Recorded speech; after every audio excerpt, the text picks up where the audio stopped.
Hello everyone, नमस्कार अनि स्वागत छ फेरि पनि मेरो यो भिडियोमा। अनि तपाईँहरूलाई चाहिँ म आज एउटा ट्रिक्स बताउने छु।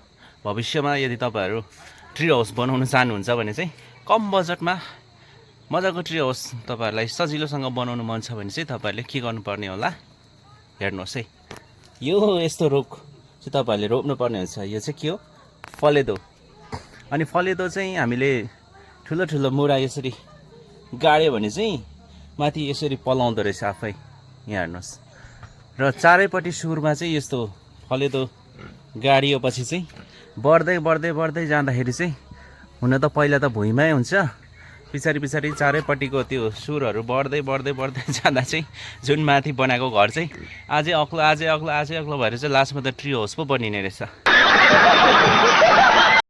सो यदि तपाईँहरू पनि कम बजेटमा ट्री हाउस बनाउन चाहनुहुन्छ भविष्यमा भने चाहिँ ट्राई गर्नुहोस् है। साँच्ची भनेको पत्याउनु हुन्न होला।